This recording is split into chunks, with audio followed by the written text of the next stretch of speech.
élevé. Sois élevé à jamais. Par le nom et précédé notre Seigneur Jésus. Ainsi nous avons prié. Amen. Acclamons le roi, le roi, le roi de tout le roi, le roi de tout le roi, et le tout de la prière. Nous allons louer le Seigneur des seigneurs et le roi des rois. Il est Dieu, il vit à jamais. Alléluia. Nous allons chanter l'air de la victoire et de la vérité a sonné dans ma vie que Jésus soit loué.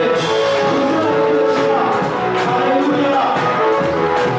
Il est Seigneur. Alléluia.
c'est un fait très très chaud.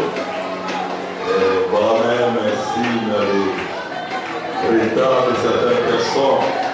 Parce que la nuit, les nuits sont tellement chaudes au lieu de se reposer. On se réveille fatigué des fois, on n'arrive même pas à dormir. Et que Dieu nous bénisse pour qui est là. Et nous prions le Seigneur de pouvoir vraiment nous bénir financièrement. Nous avons changé aussi nos conditions ici. Amen. Il est possible que nous ayons une salle climatisée. Amen. Alors, gloire au Seigneur, nous voyons de plus en plus. L'électricité commence à devenir une réalité dans notre vie. Amen. Bien-aimés, ne vous lâchez pas. Continuez à prier pour cela jusqu'à son accomplissement. Amen. Nous disons, nous l'aurons tété pour un écoute. Amen. Alors nous voulons vous recevoir, vous qui êtes là pour la première fois, avant de passer aux actions de grâce. Vous êtes là pour la première fois, vous avez décidé, en ce dimanche chaud, d'être là et de venir adorer Dieu avec nous. Là où vous êtes, levez-vous. L'église entière va acclamer le Seigneur pour votre présence. Vous qui êtes venus pour la première fois, que Dieu soit béni. Restez avec nous. Alléluia. Que Dieu vous bénisse. Et nous sommes le centre évangélique missionnaire et francophone, la borne qui quitte les fonctions de la borne Kinshasa, Hyper. À la fin de la réunion, si le service d'accueil vous a donné des billets que mettre, à la fin de la réunion, on va vous appeler. Vous allez vous retrouver avec nos conseils pour quelques 3 minutes. Et que Dieu vous bénisse, soyez à l'aise au milieu de nous. Et si vous êtes équipé ici, cette église peut devenir vôtre. Amen. Si vous avez des passages, nos salutations à votre église mère. Que Dieu soit béni. Les vendredis, j'ai eu un coup de fil d'un couple. C'est une action de grâce. Un couple d'église m'a appelé. On va en parler et après, la maman va me dire, pasteur, j'ai mon action de grâce. Je voudrais te voir pour te donner l'action de grâce. Je dis, bon, je ne suis pas attribute, vous pouvez voir Papa Jonas, ça peut toutefois passer. Alors, vous pouvez me dire, pasteur, tu sais pourquoi cette action de grâce, je ne sais pas. Je dis, mon mari m'a acheté une voiture.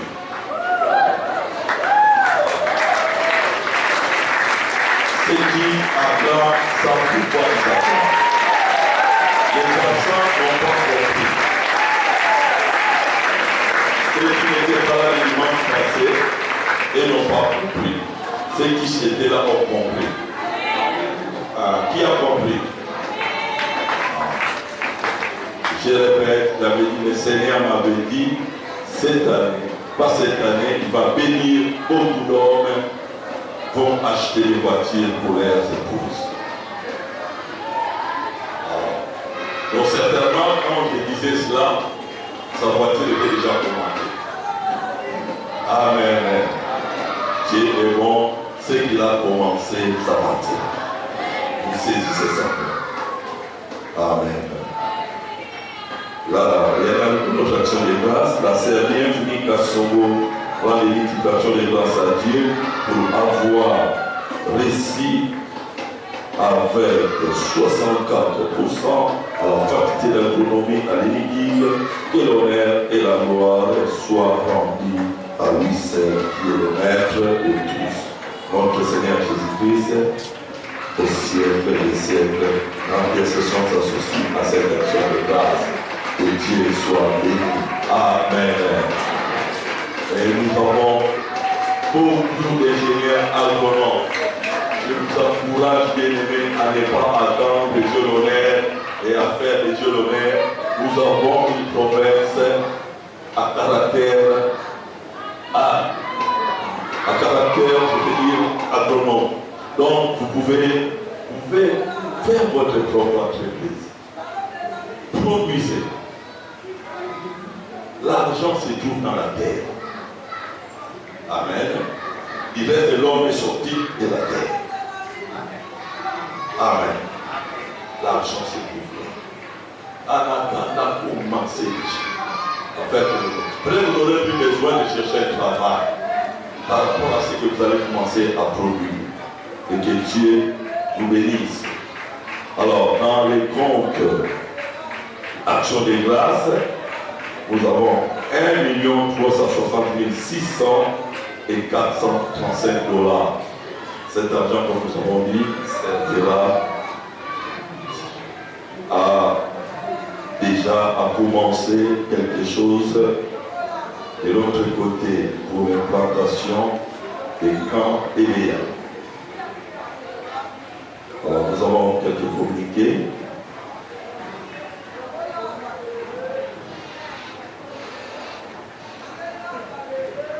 Les enseignements pour les candidats au baptême auront lieu aujourd'hui après les sermons cultes à 12h30.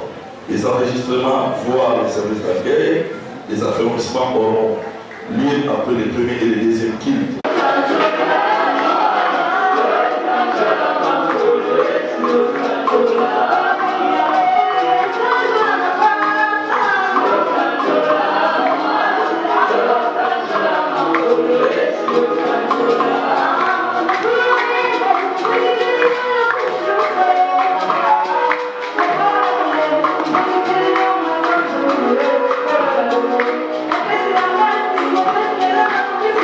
Yeah.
Amen.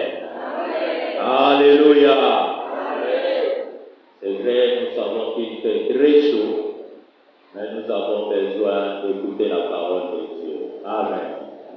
Alors tu vas me rendre service, regarde bien ton voisin, s'il dort, tu le réveilles. Amen.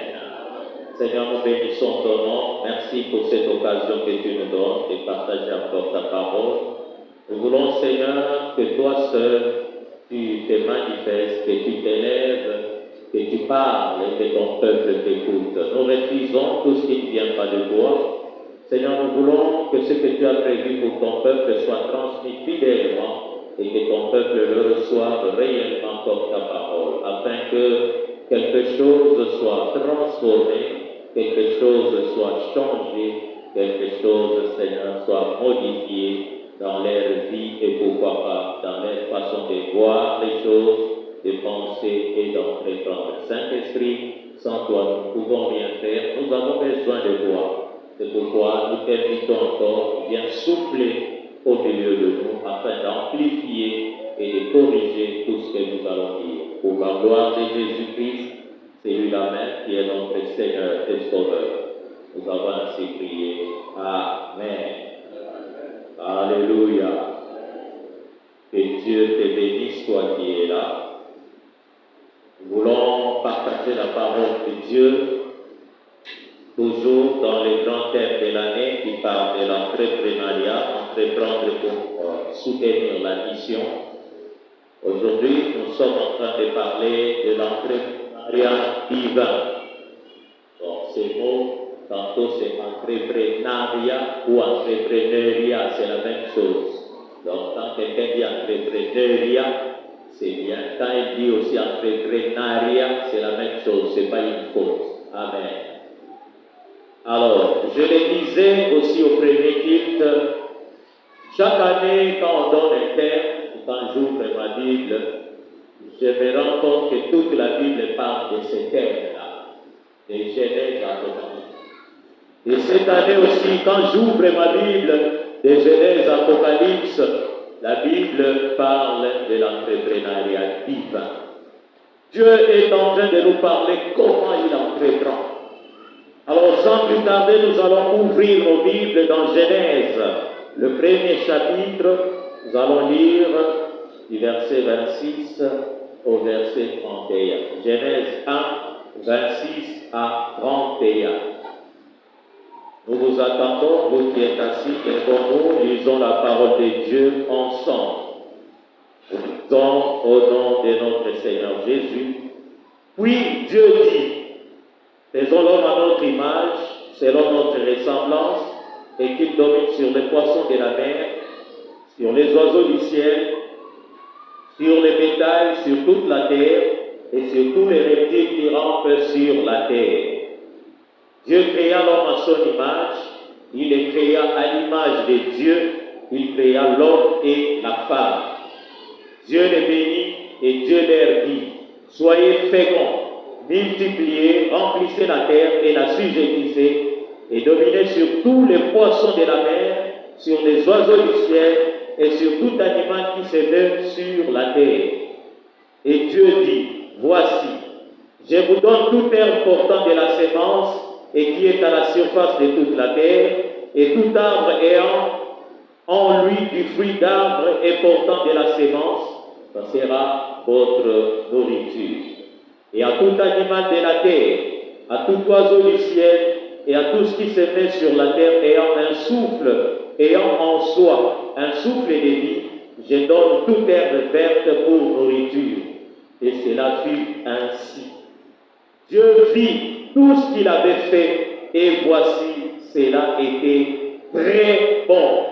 J'aimerais que quelqu'un répète après moi, cela était très bon. Ainsi, il y a un soir et il y a un matin, ce fut le 6e jour. Amen. Alléluia.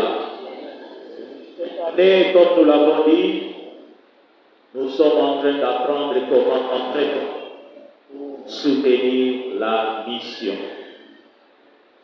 Et nous sommes appelés à entreprendre dans les domaines de notre choix, selon nos capacités qualité selon notre disposition, selon les potentialités que Dieu a mis en nous.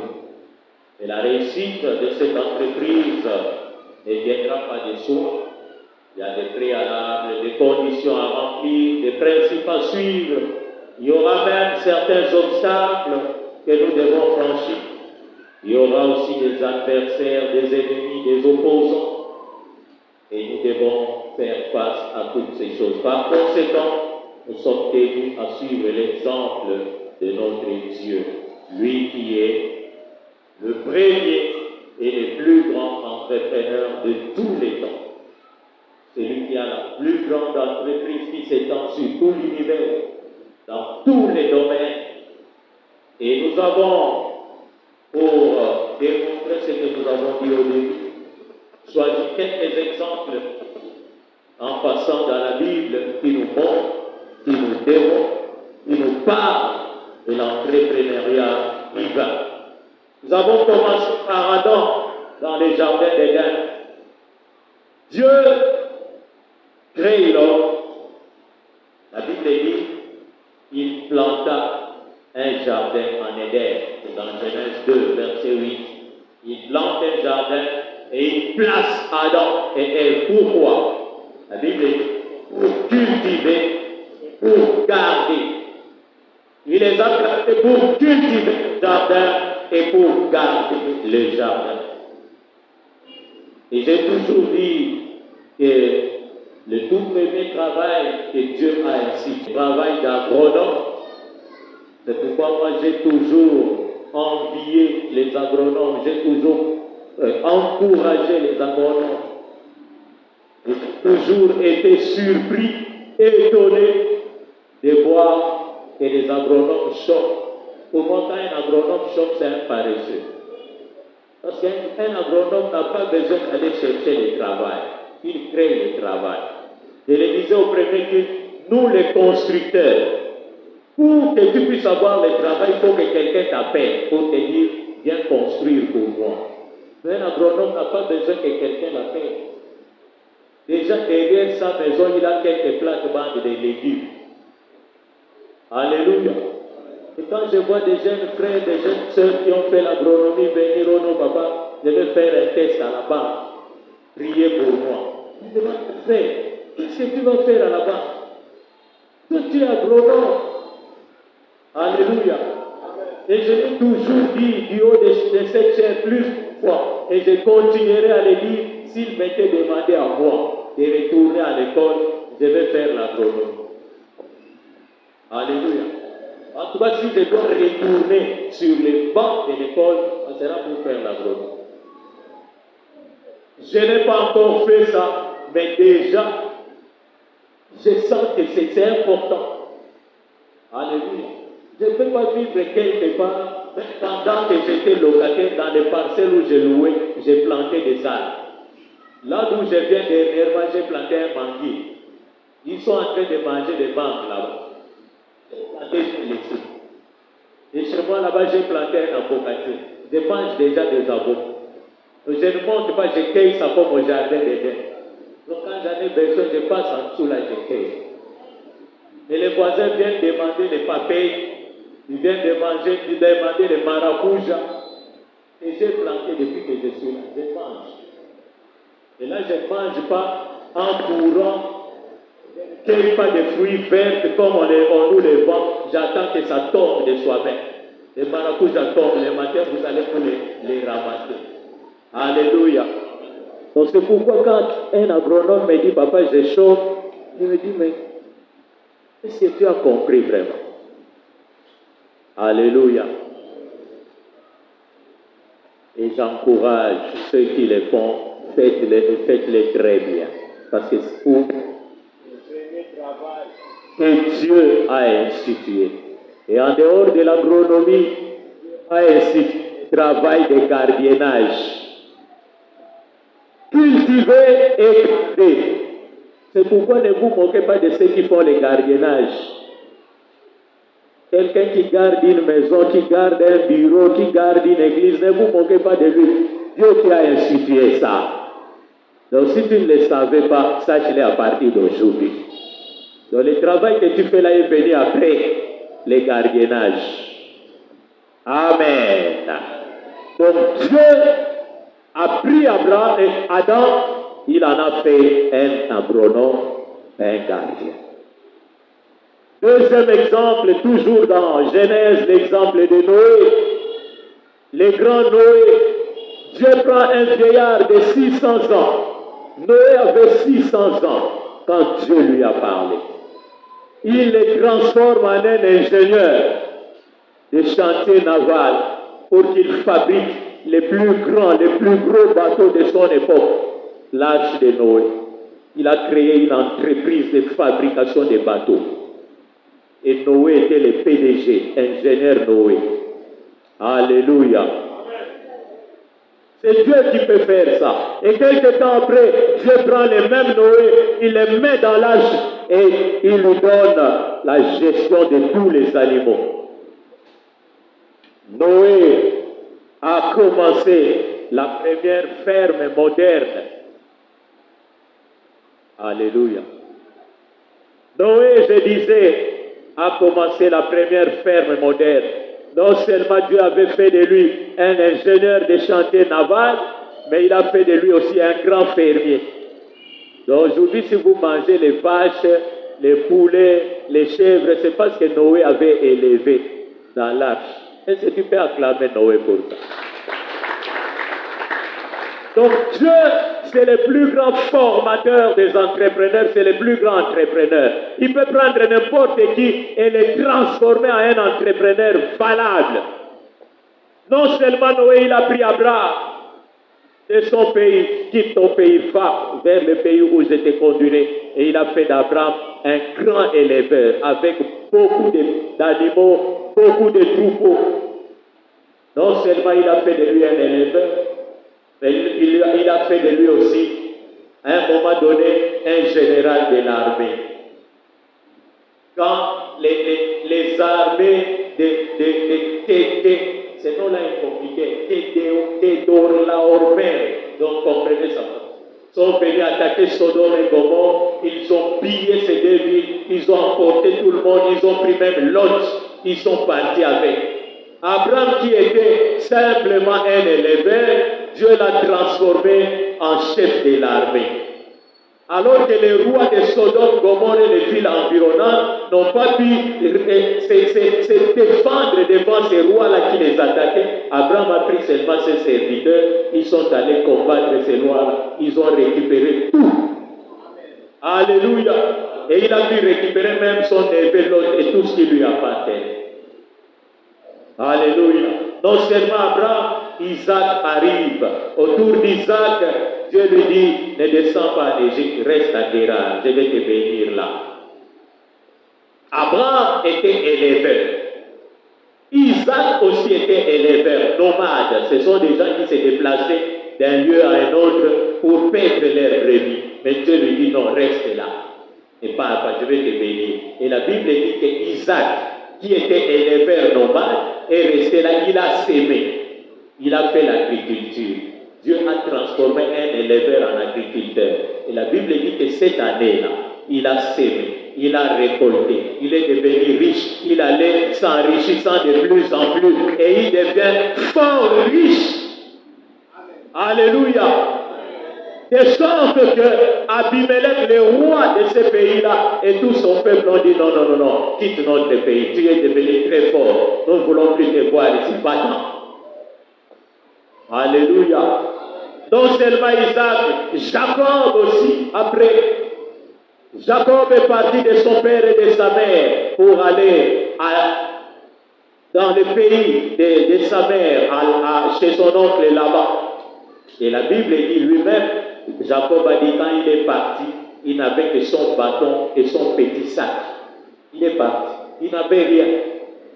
Et il arrive là-bas, chez là-bas, il travaille. Et quand il revient avec de grandes richesses. Beaucoup de troupeaux, beaucoup de serviteurs, beaucoup de servantes. Un grand entrepreneur, alors qu'il est parti vite, juste avec son bâton. Et Joseph Joseph est parti en Égypte comme un esclave, à moitié nu, vendu. Après l'esclavage, il est devenu prisonnier. Mais Dieu a transformé Joseph en Égypte en un grand expert en économie. Alléluia. Un grand économiste que l'Égypte n'avait jamais connu. De sorte que Pharaon lui-même a dit, trouverons-nous en Égypte quelqu'un qui a une telle intelligence, une telle sagesse. Alléluia. Et Joseph a pu gérer une famille de 5 ans à cause d'une théorie que Dieu lui a donnée en quelques minutes devant Pharaon. Alléluia. Esdras, qui est devenu bâtisseur du temple de Jérusalem, un grand chef de chantier pour bâtir le temple. Dieu l'a pris à Babylone où il était en captivité, il l'a ramené en Israël. Tu dois construire le temple. Il prend Néhémie, là où il était en captivité, il l'amène à Jérusalem, chef de chantier de construction de la muraille de Jérusalem. Et nous n'avons pas parlé de Moïse. Moïse qui était le gardien des brebis chez son beau-père à Madian. Dieu le prend et pendant 40 jours et 40 nuits, Dieu lui donne des cours d'architecture sur la montagne. Des cours d'architecture. Quand Moïse descend, il construit les tabernacles selon les modèles que Dieu lui avait appris sur la montagne. Alléluia. Donc Dieu est capable de prendre n'importe qui, n'importe quand, n'importe comment et d'en faire un entrepreneur. Et moi j'ai pris que cette année, Dieu puisse faire de toi aussi un véritable entrepreneur. Que dire des disciples quand Jésus est arrivé? Pierre était pécheur depuis son enfance avec son père. Ils avaient leur entreprise familiale. Et cette nuit-là, comme d'habitude, ils sortent, ils vont pêcher. Toute la nuit, avec toute la connaissance qu'ils avaient, toute l'expérience, tout le matériel qu'ils avaient, toute la nuit, ils ont pêché sans rien prendre. Et le matin, ils rencontrent Jésus. Jésus lui fait comprendre qu'il lui manquait quelque chose. Il lui manquait l'orientation de Dieu. Il lui dit, maintenant, enfant, semblez-nous, jette les filets là, vous prendrez beaucoup de poissons. Pierre, comme il discutait beaucoup, il dit, Seigneur, nous avons péché toute la nuit, sans rien prendre. Mais heureusement qu'il s'est ressaisi, il dit, bon, mais sur ta parole, je jetterai quand même les filets. Alléluia! Toute la nuit, il a travaillé sans la parole de Dieu. Mais quand la parole de Dieu est sortie, il a jeté les filets. La Bible dit qu'ils ont pris beaucoup de poissons et que même leurs filets se rompaient. Je ne sais pas qu'est-ce que tu fais. Mais cette année, avec la parole de Dieu, tu vas devenir un grand entrepreneur. Alléluia! Et c'est même Pierre, Jean et les autres qui n'avaient jamais étudié, qui n'étaient que des pécheurs depuis leur enfance. Dieu les a transformés en des grands rédacteurs en chef du grand livre que toi et moi nous utilisons aujourd'hui. Les livres les plus vendus dans le monde entier, la Bible. Et je le disais au premier culte, s'ils étaient de notre génération, seulement avec les droits d'auteur, les descendants de leurs descendants allaient vivre toutes les années en paix financière. Alléluia. C'est Dieu qui peut le faire. Amen. Alors nous revenons dans notre texte de tout à l'heure. Nous allons voir quelques principes de l'entrepreneuriat divin. En étudiant ces passages, nous pourrons ressortir plutôt quelques principes. Et nous commençons par le tout premier principe, c'est avoir une idée. Tu veux entreprendre, tu dois commencer par avoir une idée. N'entreprends pas en désordre. Ne commence pas par chercher les cas. Quand nous voulons faire quelque chose, non, j'ai besoin d'un fonds de démarrage. Est-ce que tu as d'abord une idée? La richesse la plus importante, le capital de départ, c'est l'idée. Ce n'est pas d'abord l'argent. C'est d'abord une idée. Et Dieu a eu cette idée-là. Il a tout créé pendant 6 jours. Mais il se rend compte que finalement, tout ce que j'ai créé là, j'ai besoin de quelqu'un pour les garder, pour me représenter sur la terre, pour les surveiller. Pour avoir une idée, il faut être un observateur. Chaque fois que tu entres quelque part, chaque fois que tu passes quelque part, chaque fois que tu vis quelque part, chaque fois que tu passes du temps quelque part, même quelques minutes, observe ce qu'il y a autour de toi. Observe ce qu'il y a à cet endroit-là. C'est à partir de là que les idées vont commencer à naître. Alléluia. Ne sois pas quelqu'un qui passe comme ça. Il y a un témoignage, un exemple qui m'est bien. Je me souviens quand nous étions encore, je crois, en 3e des humanités, notre professeur de civisme nous a donné un exemple. Je ne sais pas si c'est vrai. Mais il dit, à cette époque-là, c'était à l'époque d'Isaïe, il dit, le président Mobutu est allé aux États-Unis avec à l'époque, il y avait des commissaires d'État, des membres du bureau politique, des membres du comité central du MP et quelques PDG de l'époque qui sont allés aux États-Unis. Ils sont entrés dans l'usine de Boeing. Et à l'époque, ils ne portaient pas de vestes, ils portaient des abats-postes. Et tous avec des abats-postes, des go-bands. Ils regardaient, ils contemplaient, félicitations. Et ils sont rentrés. Et il dit quelques temps après, le président chinois est allé aux États-Unis avec quelques Chinois. Mais la différence, c'est que ces Chinois-là avaient des blocs-notes et des crayons ou des bics. Et quand ils entraient dans l'usine, ils posaient des questions aux ingénieurs. Ah, mais c'est quel genre de moteur que vous utilisez ici?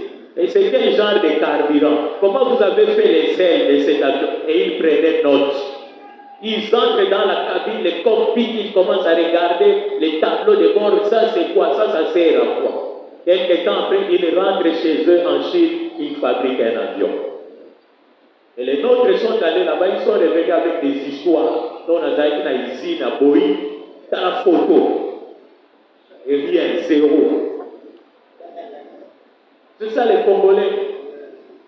Nous aimons des photos devant la tour Eiffel, des photos devant la statue de la liberté, ainsi de suite. Mais les autres, quand ils vont, ils observent. Donc, comment ils ont fait pour construire la tour Eiffel? Demandez à tous vos frères qui sont à Paris là-bas s'ils ont déjà posé cette question. Et ils vous envoient des grandes photos chaque jour sur Facebook. Observe et regarde qu'est-ce qu'ils ont fait, comment ils ont fait. Et qu'est-ce que toi tu peux faire? Même là où tu vis, tu dois changer les choses. Moi, je bénis le Seigneur, je ne sais pas, avant même que je comprenne ces histoires, j'ai vivais ça. Chaque fois quand j'ai quitté l'internat, quand j'ai rentré chez nous à la maison, en tout cas, j'ai changé quelque chose. J'ai commencé d'abord par ma chambre. J'ai changé la position du lit. Le lit était à gauche, je l'amène à droite. La table était à gauche, à droite, je l'amène à gauche.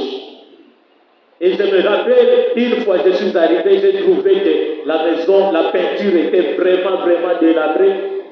J'ai fait le plaidoyer chez les pères supérieurs parce que nous étions dans une mission catholique. Le père supérieur nous a donné un sac de choux et un bidon d'huile de vidange. Avec mes petits frères, nous avons commencé à mettre la chaux sur les murs, intérieur comme extérieur.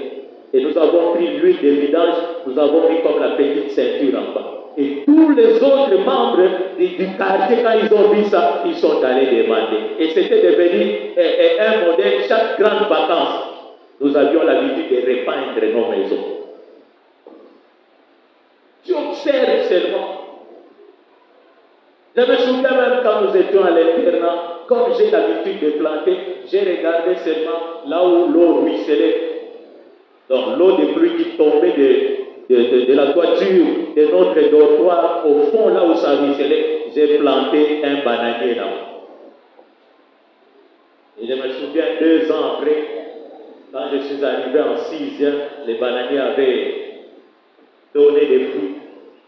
Quand nous sommes allés pour prendre ça, les préfets de discipline ont confisqué ça.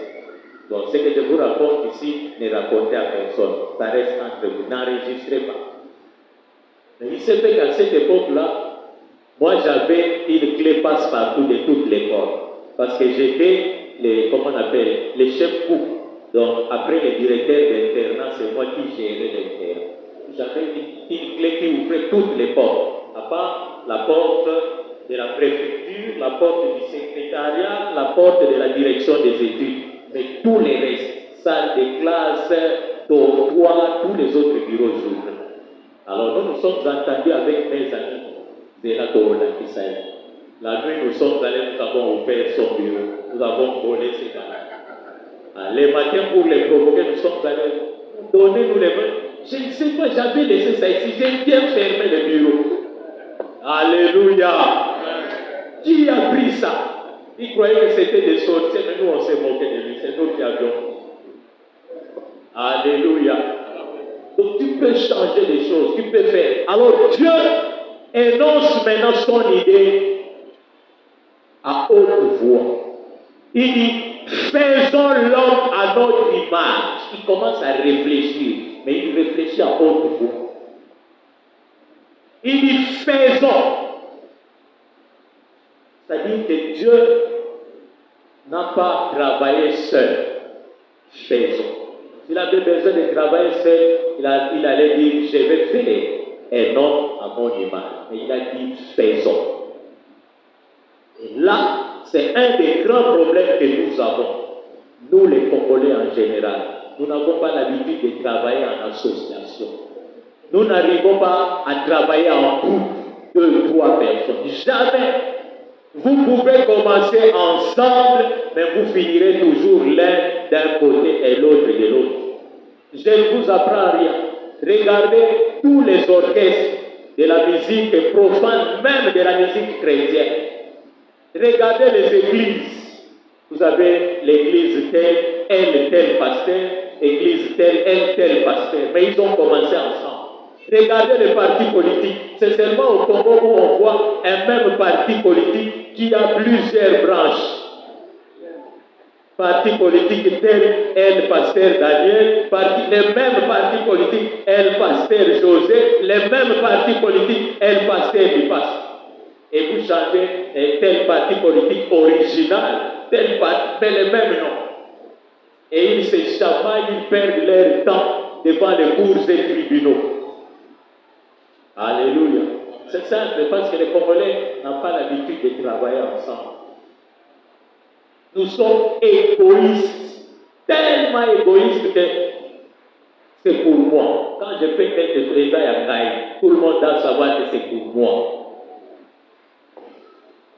Alléluia. Et même si on est de la même famille, même père, même mère, même si on est des jumeaux, alléluia. C'est toujours comme ça.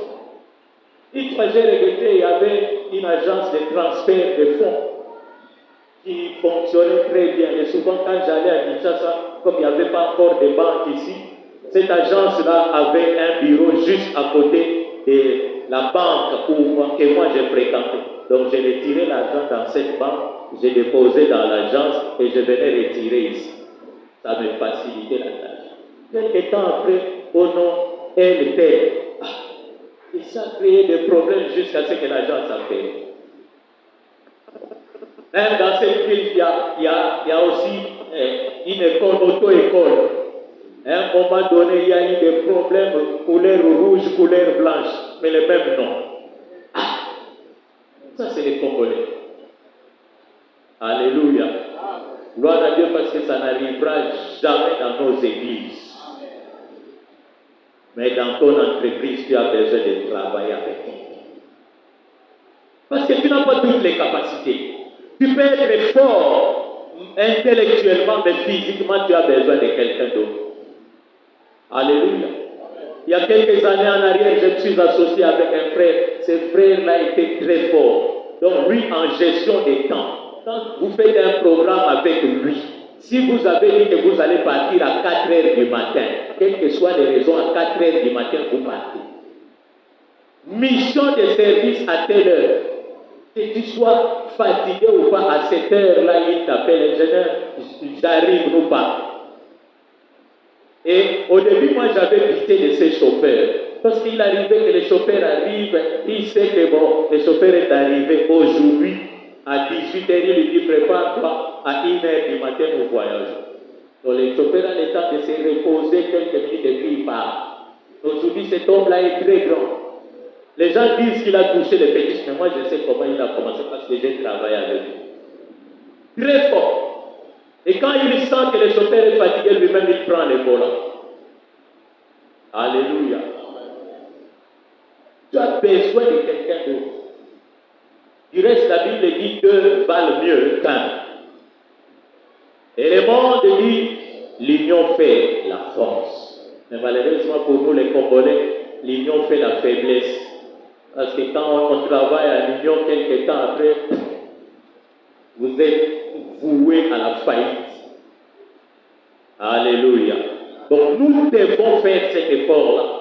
Prions que Dieu nous donne la culture, la force, la volonté de travailler en association.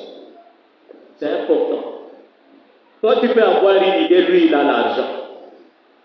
Moi, j'avais la connaissance, cet ami-là, lui, il avait l'argent. Il avait les moyens. Et on a fait de grandes choses. Alléluia. Deuxièmement, non seulement il a travaillé en association, mais dans sa pensée, il a défini convenablement la nature de son projet. Il dit, faisons l'homme. Faisons l'homme. Qu'est-ce que tu veux faire? Dans quel domaine tu veux entreprendre cette année? Tu dois savoir précisément et pertinemment dans quel domaine tu veux travailler. Ne travaille pas en désordre ce qui arrive au Tomekana noir. Non. Assieds-toi, demande à Dieu, prie Dieu. Dans quel domaine je vais investir? Dans quel domaine, ce domaine-là, que tu vas devenir grand, que Dieu va te bénir, que tu vas te multiplier. Alléluia. Ne copie pas les autres. Nous avons la mauvaise habitude de recopier ce que font les autres parce que nous n'avons pas d'idée. C'est ça le problème. C'est comme ça que nous voyons quelqu'un a commencé sa cabine ici, le lendemain vous trouverez un autre qui vient placer sa cabine à côté. Ça c'est la médiocrité, c'est la pauvreté d'idées. Et j'ai béni le Seigneur parce qu'on a détruit tout ça. Maintenant cherchez autre chose. Quelqu'un a placé son salon ici, un autre vient, il place son salon de coiffure là. Parce qu'il a vu que pour les premiers ça marche. Ça c'est quelle médiocrité. Une maman sort le matin, elle commence à fabriquer les beignets devant sa porte et tu verras la voisine aussi commence à fabriquer les beignets. Tu étais où? Même si elle ne sait pas, mais parce qu'elle commence. Et si tu avais une idée, tu allais voir, les beignets se mangent avec quoi? Avec les arachides. Elle n'a pas d'arachides, moi j'ai pris les arachides. Là, au moins ça va. Mais toi tu fabriques aussi comme elle. Quelqu'un a ouvert une église ici, toi tu vas l'implanter en face. Parce que chez lui ça prospère. Alléluia. C'est parce qu'on n'a pas d'idée. Alléluia. Quelqu'un qui a une idée ne peut pas jalouser l'autre. Au contraire, moi je suis content quand je partage mes idées avec les autres. Quand je vois quelqu'un faire quelque chose, je m'approche, je lui dis oui, ce que tu as fait là c'est bien, mais si tu ajoutais ça, si tu faisais ça, si tu faisais ça, et puis après quelques temps, s'il le fait et Dieu le bénit, il prospère, je suis content. Mais un jour, j'ai voyagé avec quelqu'un, c'est un frère de notre église, c'est lui qui nous aidait au début à acheter les instruments. Il voyageait sur la Chine. Il me dit non papa, au moins commerçant, ceux qui ont moi du boulot là-bas, des années. Donc s'il a trouvé son petit boulot, son trou, là où il trouve comment il achète des marchandises à bon prix, il ne peut pas dire aux autres, même si c'est leur, si ce sont ses frères ou sœurs en Christ. Ah oui, ça va pas dire, frère. Oui. Alléluia. Pourquoi? C'est à cause de ça. nous avons cet esprit de crabe. Nous détruisons, mais nous ne savons pas construire. Vous savez, les crabes, quand vous les mettez dans un récipient, ne vous dérangez pas à couvrir. Ne couvrez pas. Ils ne sortiront pas. Parce que quand l'un cherche à sortir, les autres vont l'attirer pour qu'il rentre. C'est ça les Congolais. Donc Dieu a défini convenablement son projet, créer l'homme. Il ne faut pas investir n'importe où et dans n'importe quoi. Et il ne faut pas non plus copier les autres. Il faut être précis par rapport à tes capacités, par rapport aux opportunités qui se présentent devant toi et par rapport à la disponibilité des moyens que tu as. C'est pourquoi nous avons besoin de l'orientation de Dieu. Heureusement que nous sommes chrétiens, nous ne pouvons pas entreprendre sans Dieu. Cette année, nous voulons entreprendre avec Dieu. Nous devons consulter Dieu. Et là, j'ai donné un exemple, l'exemple d'Abraham, Isaac et Jacob. Abraham, pendant qu'il était en vie, la Bible dit qu'il y a eu un moment, la famine dans les pays. Il y a eu une grande famine dans les pays. Et Abraham a décidé d'aller en Égypte. Il a pris sa femme Sarah, ils sont allés en Égypte. Et après, la famine était finie, ils sont rentrés dans leur pays. La même famine est revenue à l'époque d'Isaac. Isaac s'est souvenu, dit non, mon père m'a raconté qu'à leur époque, il était allé en Égypte. Moi aussi, je descends en Égypte. Il a dit, il va à Guéra. Dieu lui dit non, ne descends pas en Égypte, reste à Guéra. Je vais te bénir ici. Comme je l'ai dit au début, Dieu l'a béni là, à Guéra. Il est devenu fort riche là. Quelques années après, il y a une autre famine à l'époque de Jacob. Mais cette fois-là, Dieu va utiliser une autre stratégie. Il prépare Joseph, il l'envoie en Égypte avant. Quand la famine vient, alors Joseph est en Égypte. Dieu autorise à Jacob de partir non seulement seul avec sa femme, mais il prend tout son peuple et il part avec en Égypte. Dieu avait déjà préparé les terrains. Alléluia. La même famille, avec 3 personnes de la même famille, mais Dieu utilise 3 stratégies différentes. Alors ne dis pas parce que mon père était un grand commerçant, j'ai le sang des commerçants en moi, dans mes veines, automatiquement non. Alléluia. Non, ce n'est pas nécessairement ça. Consulte Dieu. Si Dieu te convainc, alors fais-le. Sinon, ne le fais pas. Fais ce que Dieu te demande de faire.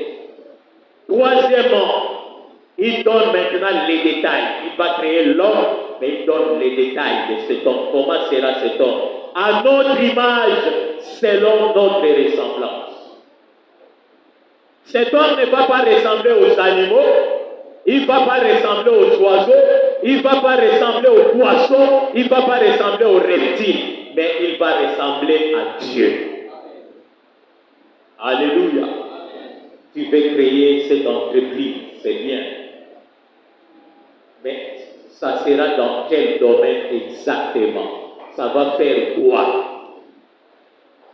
Une entreprise de construction, une entreprise de service, une entreprise de production, une boutique, un magasin, une alimentation, une salle de fête, ainsi de suite. Une ferme. Alléluia. Mais tu dois savoir comment tu vas le faire. Ne fais pas comme tous les Congolais, comme je le disais au premier. Tu vois là-bas, il a écrit quincaillerie. Mais quand tu entres dans cette quincaillerie,